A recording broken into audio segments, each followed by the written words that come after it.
Good morning, Detective. Your job today will be simple.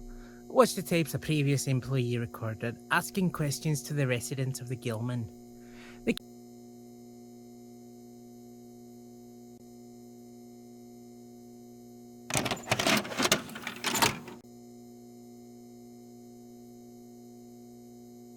He's my dad. He used to build houses, but he didn't want to do it anymore, so he stopped. We live in 302.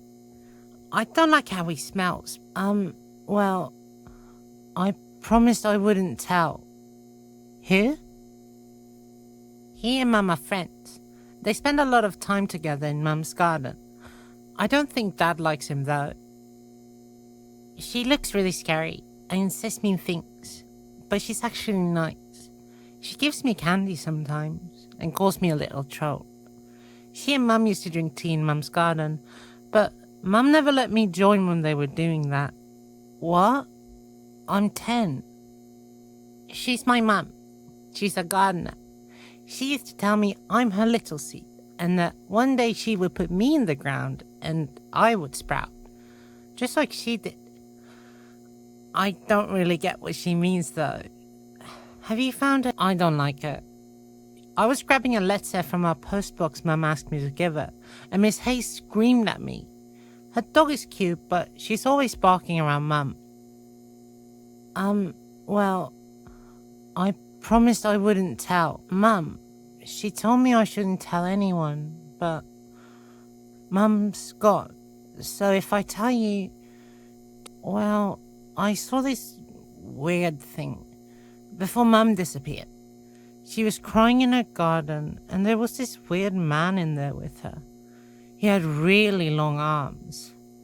When Mum saw me, she ran over and hugged me tightly. She told me to close my eyes, but I didn't. It had these really big glowing eyes.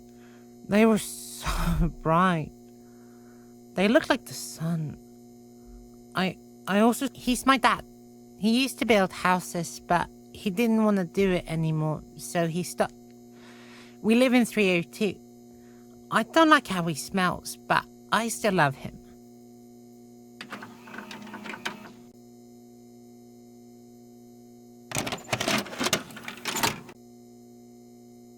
Oh, that little brat. You know, she's not as innocent as everyone thinks she is. I once caught her messing with a male, and when I told her mother about it, she just laughed at me. That troglodyte, he's always lumbering about, stinking of spirits. I tell you what, I should report a noise complaint about him. Although I suppose the landlord will be hard to contact now. Oh, Mr. Hartwell. Well, he seems like an upstanding fellow. I admit we haven't spoken much, but he's very well dressed. I'm certain he works down at the university. He's quite striking, I must say. Well, I see him there quite often. I go on walks down at the waterfront every evening with Diana, and he's almost always there. Often quite late. He must be a hard worker, if you know. Now that you mention it, Detective, a few days ago I heard Annie and Mr. Hartwell speaking about the beach. I couldn't make out all of it through the door, but I could tell she was trying to convince him of something. But to be honest, I mostly stay in my room with Diana as company. Well, my Pomeranian, of course. Named after Princess Diana. I can tell she's going to be a wonderful queen. She's usually very calm, but has been more agitated lately. Always barking. Especially not much to say.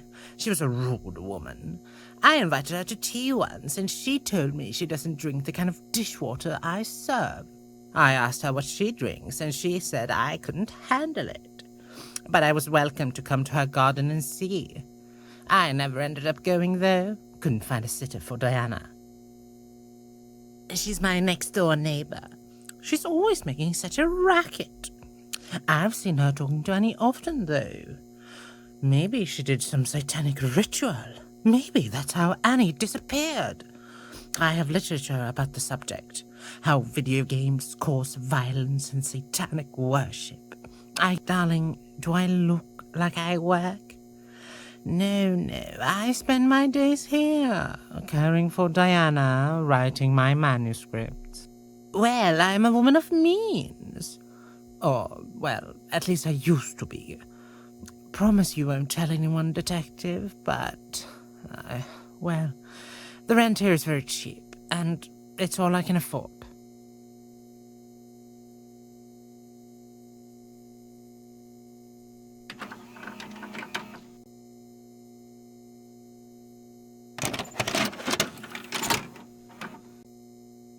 What do you mean, strange? What are you even talking about? You've kept me here for 5 hours.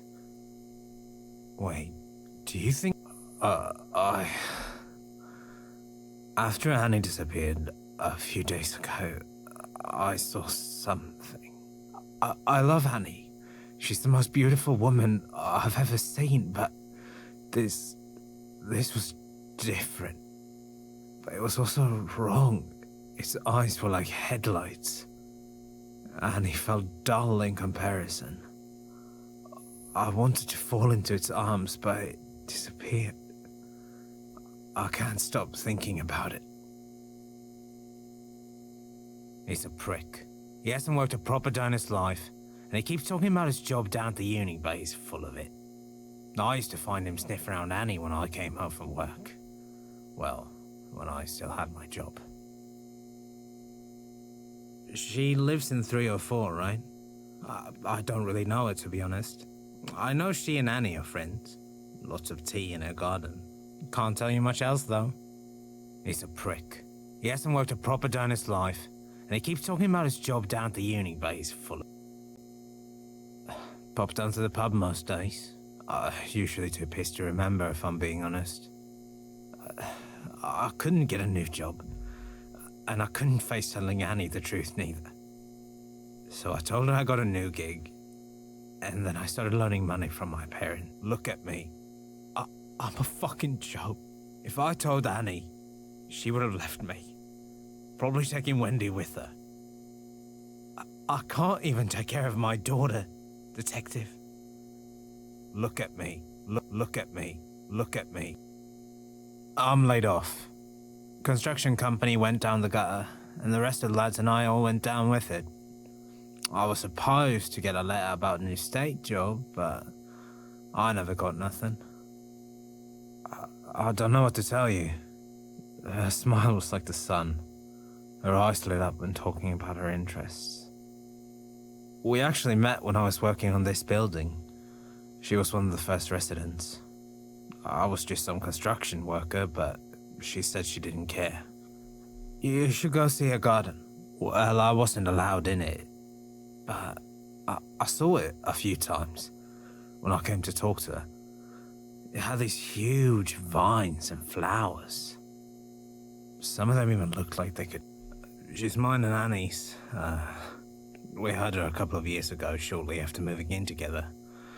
I was head over heels, and Annie really wanted a kid, so I agreed. Wendy's the best thing to ever happen.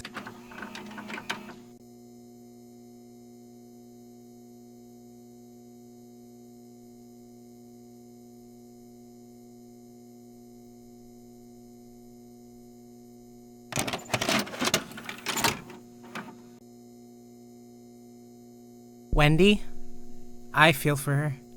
She doesn't deserve all of this bullshit. Her mom's missing, and her dad's an alcoholic. If you're looking for reasons why Annie left, there's one. I saw her once, with that creep Stuart. She was touching his arm, laughing. Ugh, that bitch. She keeps complaining to the landlord about me. It's not my fault that rat dog of hers is always barking when I'm listening to my music. I've even turned it off and she still complains. She had this amazing garden. These huge flowers that looked like you could fall right into them. She invited me a lot, offered me a lot of tea too. It was calming and nice, but it always had this strange aftertaste. I still can't get it out of my head. She was always talking about, now that you mention it, I I don't remember much other than the flowers. And the tea. I don't believe in ghosts and the like, but I also believe that there are things in the world we can't explain. So, if I tell you, promise that you won't think I'm nuts, or that I had anything to do with this crazy shit going on. A few days ago, shortly after Annie disappeared, I saw something. I'm not sure what, but it had these long arms. I think they just looked wrong. Its eyes glowed so bright, I thought I would go blind. A few days ago, shortly after Annie disappeared, I saw something. I'm not sure what, but it had these long arms. I think they just looked wrong.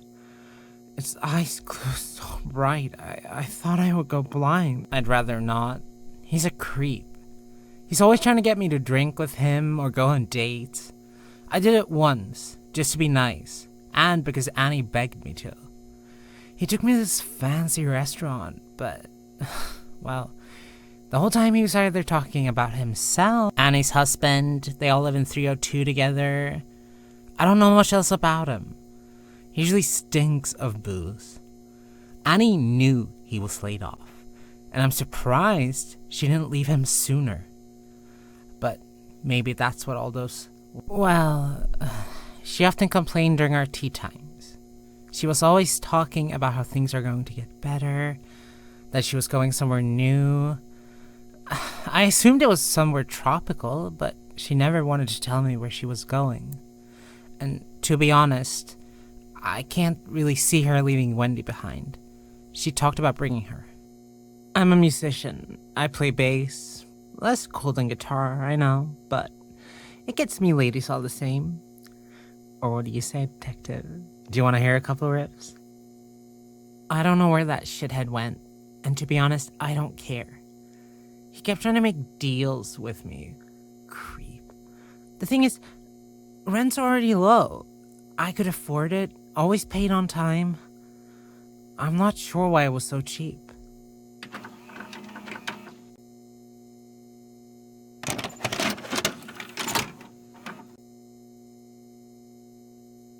Nothing out of the ordinary, really. But that's to be expected, isn't it?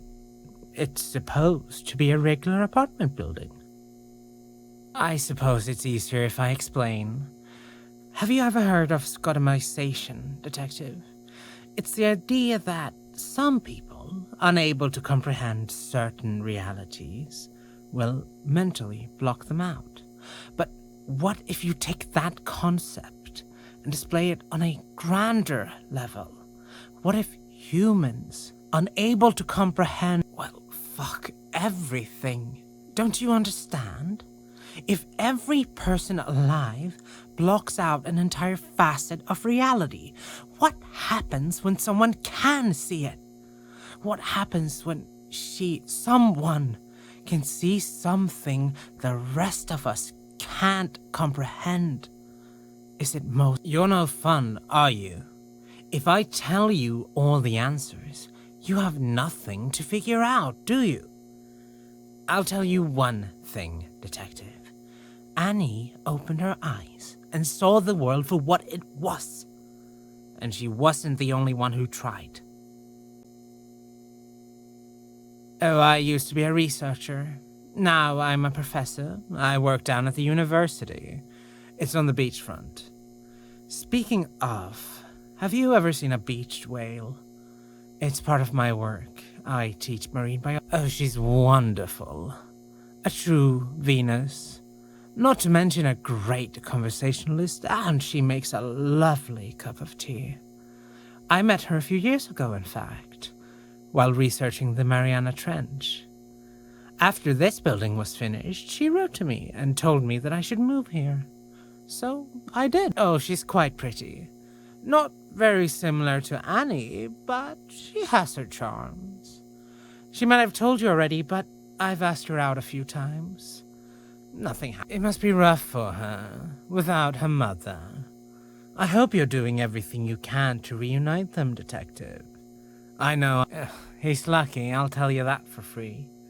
I could say a lot more about that man and his antics, but I will speak ill of no man and speak all the good I know of everybody. Fine, if I must. He's a bum, and if it wasn't for Annie, he would be out on the street a long time ago. I don't know why she kept him around for as long as she did, especially since she knew he was lying to her about having a job. If you're curious how I know that, oh, that old crone. She probably lost it all gambling or on Wall Street, but I repeat myself. That mud of hers is always a real piece of work. Damned thing won't shut its trap. If you ask me, it should be put down before it hurts someone. Despicable man. Cheap rent, though, which is a bonus. You don't earn much in my line of work. Well, he keeps going after things that aren't his. He's like a child trying to steal someone else's toy, or sees two people playing a game he wasn't invited to, and tries to butt in.